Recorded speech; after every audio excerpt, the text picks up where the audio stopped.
Today's lesson is going to be really short. Shouldn't take us really that long. So solving quadratics using square roots. So for example, to solve quadratic equations using square roots, isolate the variable and take the square root of both sides of the equation. So for example, we have x squared equals 25. To find the solution, I take the square root of both sides. The square root of 25 is 5. But here's the thing. Anytime you take the square root of any value and you're trying to find the solution, you have to include the positive and negative 5. The reason that is because remember, we're solving for x. So x can equal negative 5 and positive 5. And if you're wondering why is it negative 5 and positive 5, it's because if I plug in x for negative 5 or 5, both of these give me the same solution of 25. So I have to take into account also the negative. So that's why it's x squared. X is equal to negative 5 and positive 5. Because when I plug it back in into my original equation, I get positive 25. So it doesn't matter whether it's negative or positive. Well, technically it does matter because you have to take both into account. So negative and positive 5. For the next part, it's the same thing. So for this one, it gives you 5x squared minus 8 equals 12. Solve x. So add 8 divided by 4, take the square root.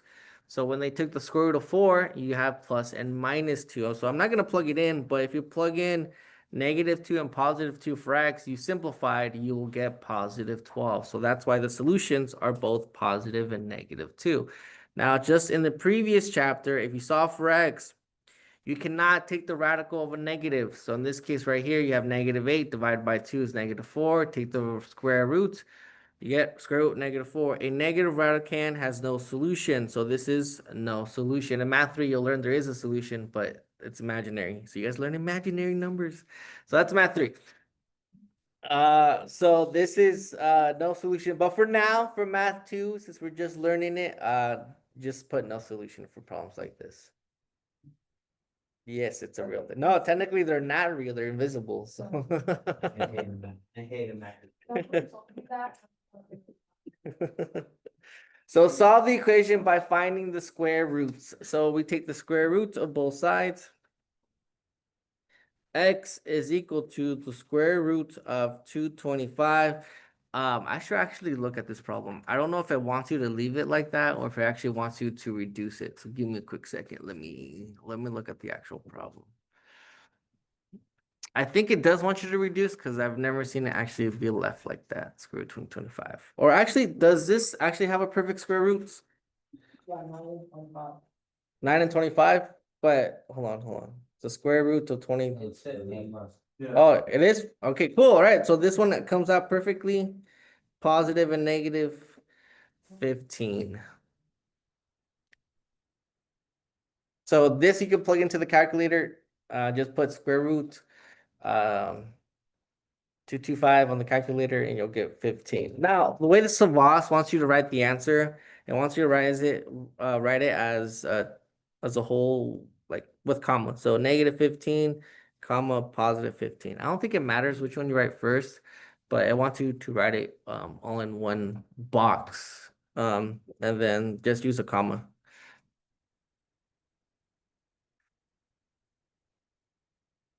All right, so see, it's pretty easy, pretty not so hard. So solve the equation, same thing, x squared minus 64 equals 0. Add 64. X squared equals positive 64. Take the radical of it. So plug into the calculator. You should get plus or minus 8. So when you do it on Savas, negative 8, comma 8. That would be your answer.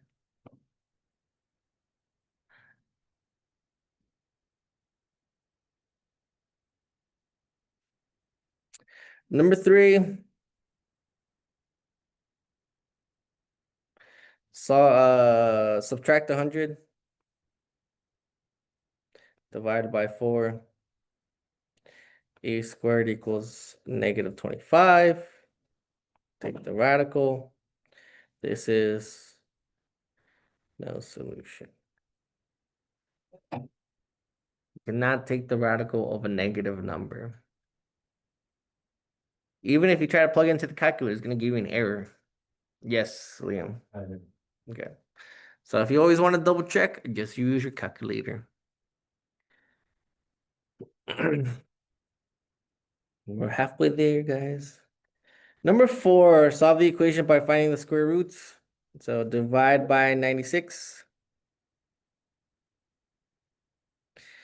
B squared equals 6 over 96. Before you actually take the square root, you kind of have to want to reduce. So the 6 and 96 reduce by a number. Then you want to take an educated guess. What number does 3? All right. So let's try to reduce it by 3. So 6 divided by 3 is 2. 96 divided by 3 is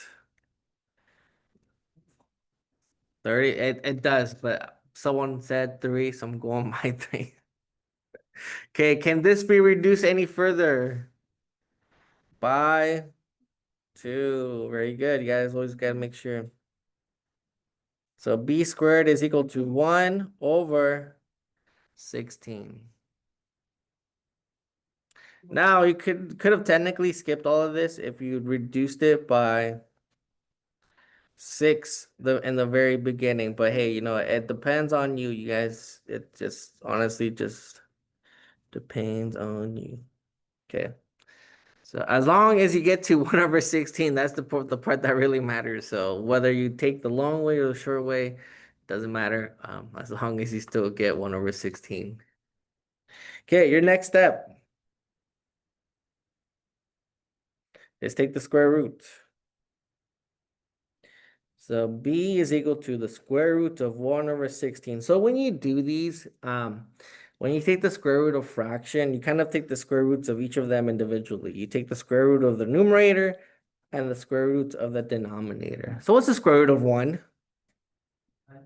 The square root of 16. So what's my final answer? Close. Very good. Positive 1 over 4, or sorry, negative 1 over 4 and positive 1 over 4. Anytime you take the square root, take into account the positive and negative. But you don't necessarily need it until the very end.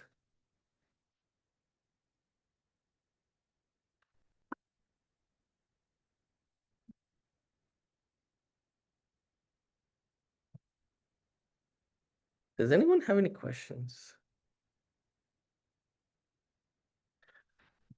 Okay, let's go to the next one. Number 5. Use the square root property to solve the equation has real numbers. The equation has real numbers. Okay, so I'll take the radical. X equals square root of 245. If you plug this into the calculator, you will get a decimal. If you plug that number in to Savas, it's going to tell you it's wrong. 15.65. It's because you guys are Math 2 students. You guys know how to reduce this. We learned it yesterday. So do not plug in plus or minus whatever the decimal number is for that because it's going to tell you it's incorrect. What you have to do is you have to reduce it. So 245 gets reduced to what? What are the factors of 245? Someone give me a number. Someone said 7. 7 and 35. So you're just trying to find two numbers that go to 245. So you could just start saying 245 divided by 2. No, 245 divided by 3. No, 245 divided by 4. No, and then just keep going.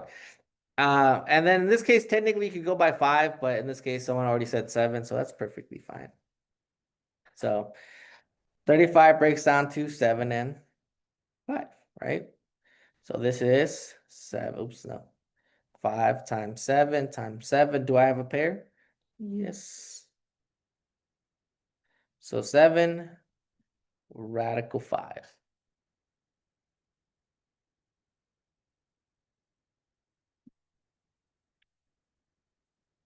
But remember, you gotta include the plus or minus. So x is equal to minus 7 radical 5 and positive 7 radical 5.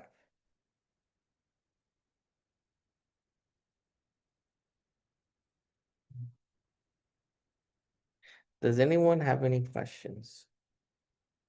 To help you, before you guys go into the next one, you could just write out the factors of 245. Factors. 1 and 245. Well, actually, no, we skipped that one. 2 doesn't go into 245, 3 doesn't go into 245, but technically 5 does go into 245. Sorry, 245 divided by 5, which in this case is 49. Once you find the first one, you don't have to keep going because you could do 549, which is 9, which is 7 and 7. That's another way you could have also done it as well. So you could have said 245, 5 and 49, 49 and 7 and 7, and just done the same thing.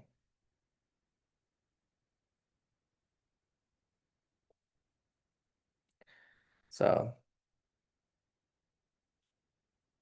it depends on whether you already see the number that it factors to, or you could just start from least to greatest.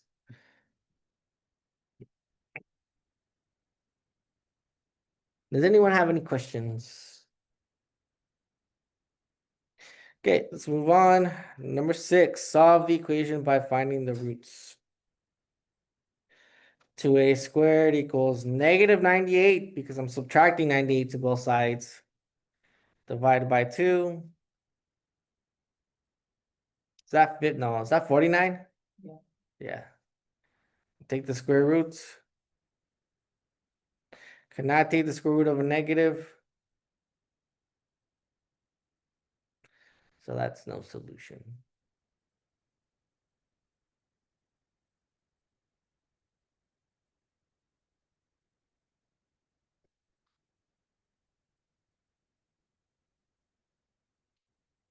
Number 7, 1/2 t squared minus 16 equals 0. To solve for t, add 16.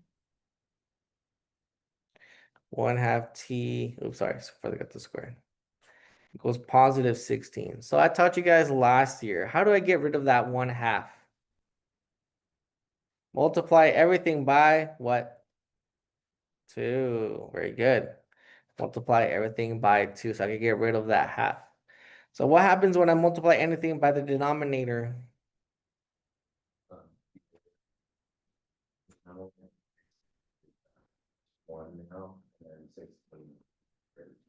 Very good.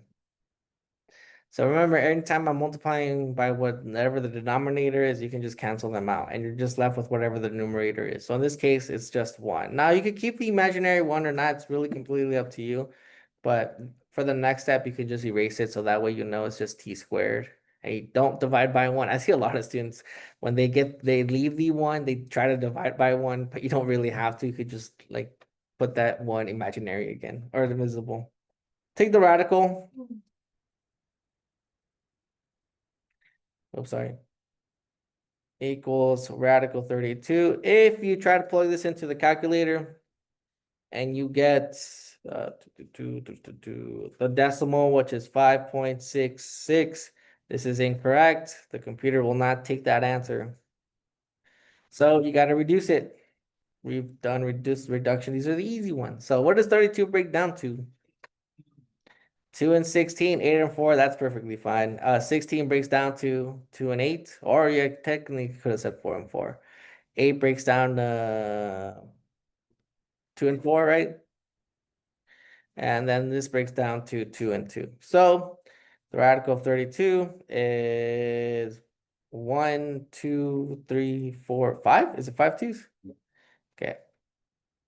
We have 2 pairs of 2s. And then 1, 2, 1, 2 left over. So my final answer would be plus or minus 4 radical 2. But I think Savas wants it as negative 4 radical 2, comma, 4 radical 2.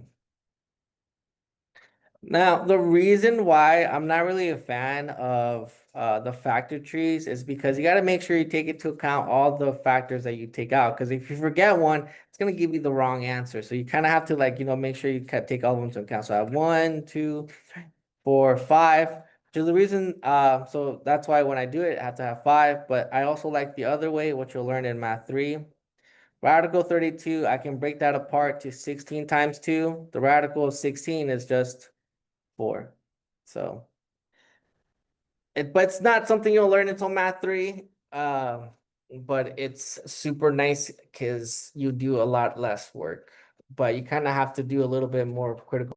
Okay, so for the last one, I was wrong. It does want you to write as a decimal, so I have to erase all of this. Yeah. So for the last one, it does want you to write it as a calculator, and it wants you to round to the nearest 10.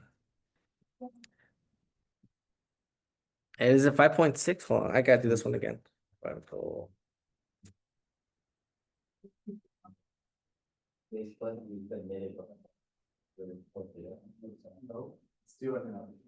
It's 5.65, so T is equal to 5.7 and negative 5.7.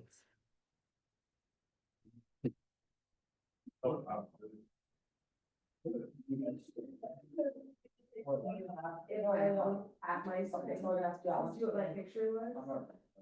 It doesn't have to be writing on it, it's just a picture. All right, so round to the nearest 10th for the last one, guys, because it does want you to put it in the calculator.